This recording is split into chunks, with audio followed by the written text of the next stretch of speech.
Heç özünə bu sualı vermisənmi? Mümkündürmü ki, Allah mənim əleyhimə bir iş görsün? Əgər cavabın xeyirdirsə, əgər inanırsansa ki, Allah sənin üçün ancaq xeyir istəyir, bəs onda niyə narahatsan? Niyə qəlbin bu qədər çırpınır? Niyə sabahın dərdi səni bugün boğur? Bugün səninlə birlikdə həyatımızın ən böyük səhvini tapacağıq. Biz yıxılmaqdan qorxuruq, elə deyilmi? Ona görə də özümüzə söykənəcək, arxalanacaq yerlər axtarırıq. Amma problem oradadır ki, biz səhv yerlərə söykənirik.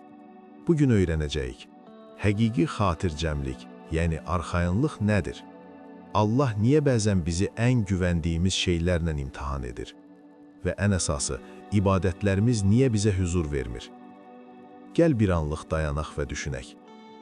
Sən nəyə güvənirsən? Cavanlığına, o bir gün gedəcək.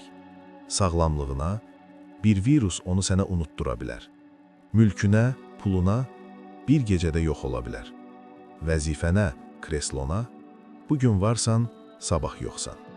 Dostuna, tanışına, filan yerdə adamın var dediyin kəslərə, bilməlisən ki, Allahdan başqa söykəndiyin hər şey səni istiraba salacaq. Həyatda nə qədər ibrətlər görmüşük. Mən yıxılmaram deyən neçə insan bir günün içində hər şeydən məhrum olub. Ən güvəndiyi adamlar çarəsiz qalıb ona baxıblar. Allah bəzən nə edir bilirsənmi? O görür ki, sən xoşbəxtliyi səhv ünvanda axtarırsan. Görür ki, sənin qəlbin 100 yerə parçalanıb. Bir ucu pulda, bir ucu vəzifədə, bir ucu insanlarda. O bilir ki, bu qəlblə sən uçuruma gedirsən. Və rəhmətindən dolayı sənin o söykəndiyin saxta dirəkləri bir-bir yıxır. Sən deyirsən, məhv oldum, hər şey əlimdən çıxdı. Allah isə deyir, qulum, mənə dön, mənə söykən, mən varam, mən sənə kifayət etmirmi? Əsl ayılmaq odur ki, insan əlində hər şey varkən Allaha söykənsin. Yoxsa hər şey əlindən çıxandan, aciz qalandan sonra məcburən Allaha üz tutmaq, o da rəhmətdir. Amma əsl hünər, bolluqda Allaha güvənməkdir. Tədbir sənindir Allahım deyib, nəticəni ona buraxmaqdır. Bax, xatircəmlik budur. Qədim kişilər bir-birinə xatircəm ol deyərdilər. Yəni, Allah var, arxayın ol, sakit ol. İndi gəlin ən yaralı yerimizə toxunaq. Niyə namaz qılırıq, amma rahatlıq tapmırıq? Niyə dua edirik, amma qəbul olmur? Səbəb bizim halımızdır. Sizə sadə bir misal çəkim. Təsəvvür edin ki, sizin bir işçiniz var və ya ailə üzvünüz. Siz ona bir söz deyirsiniz, o da gedib edir. Amma necə edir? Deyinə-deyinə, ah, uf, çəkə-çəkə, qaşqabaqlı halda. Yenə mən deyərək. Sual verirəm. O insanın gördüyü işin sizin üçün bir dəyəri varmı? O yeməyi, o çayı qabınıza narazı halda qoysa, o çay boğazınızdan keçərmi? Deyərsiniz, lazım deyil, sənin işini istəmirəm, mənə münasibətin önəmlidir, mənə xoş üzün önəmlidir. Biz insanıq, biz beləyik. Bəs aləmlərin Rəbbi olan Allah?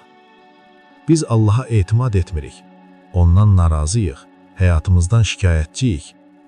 Sonra gəlirik namaza, Allahu Əkbər.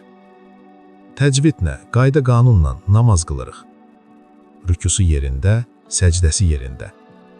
Amma qəlb Allahdan narazıdır.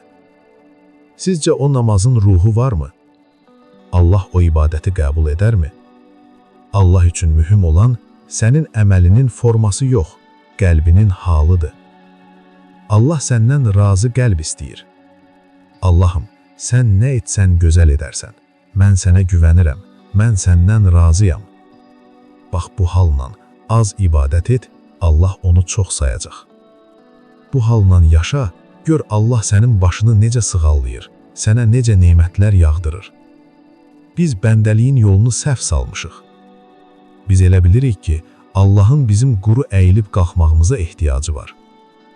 Xeyr, onun bizim sevgimizə, etimadımıza, təbəssümümüzə ehtiyacı var.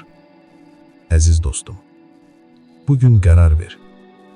Mən bugündən etibarən heç kəsə yox, yalnız Allaha söykənəcəyəm.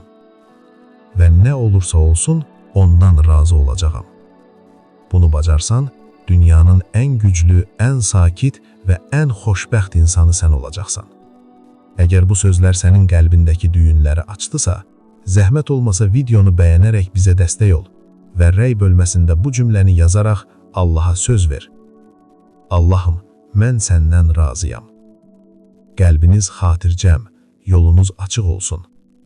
Hələlik Allah amanında.